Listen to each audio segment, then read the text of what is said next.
10, 9, 8, 7, 6, 5, 4, 3, 2, 1.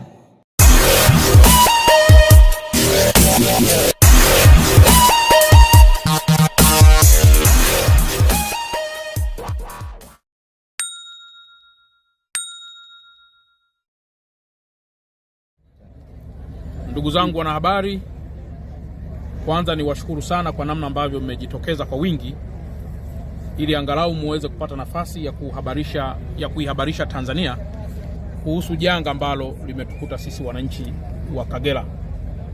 Leo saa 2 karibu na dakika 20 kuelekea 25 tumepata majanga ya ndege ya Precision ATR-42 ambayo ina namba za usajili 5H PWF ambayo ilikuwa inatoka Dar es Salaam kuja hapa Bukoba, uwanja wetu wa Bukoba, na ilikuwa ina jumla ya abiria 43. Ilikuwa na jumla ya watu 43. Katika hao 39 ni abiria, 2 ni wahudumu na 2 ni marubani. Kwa mantiki hiyo ni watu 43. Na hivi ninavyozungumza tumekwisha fanikiwa kuokoa watu 26 na ambao wamepelekwa moja kwa moja katika hospitali yetu ya rufaa ya mkoa wa Kagera.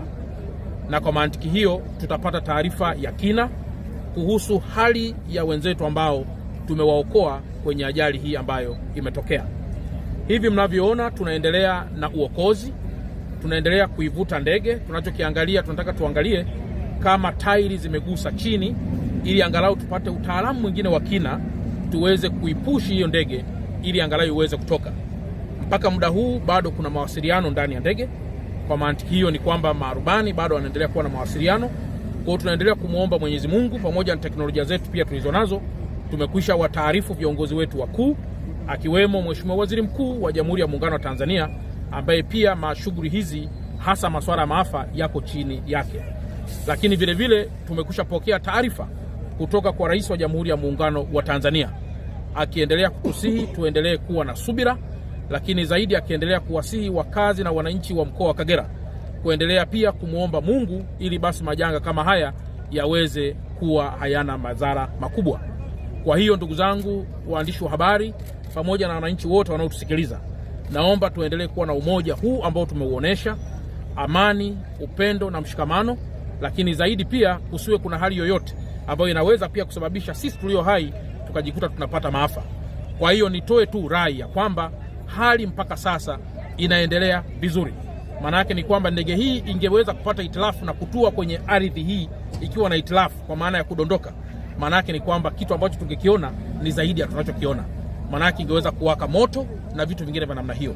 Kwa hiyo uwepo wa ziwa hili kando kando ya kiwanja hiki, naweza nikasema kwa leo ndio ambayo imesababisha pia hata wenzetu 26 tunawaona kwamba wakiwa wametoka na wamekwenda pia moja kwa moja tumewapeleka katika hospitali yetu ya rufaa ya mkoa wa Kagera ili angalau waweze kupata au kuchunguzwa kuona kama wanaweza kuwa na athari zozote katika afya zao.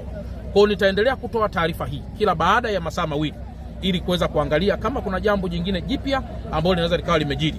Lakini niendelee kusisitiza tuendelee kuwa pamoja, lakini watu wasipate mshtuko wala taharuki kubwa, kwa sababu majanga kama haya mara nyingi hutokea, lakini si mara kwa mara hutokea. Na inapotokea basi tujue kwamba inawezekana ama ndege ilikuwa na itilafu na vitu vinginevyo ambayo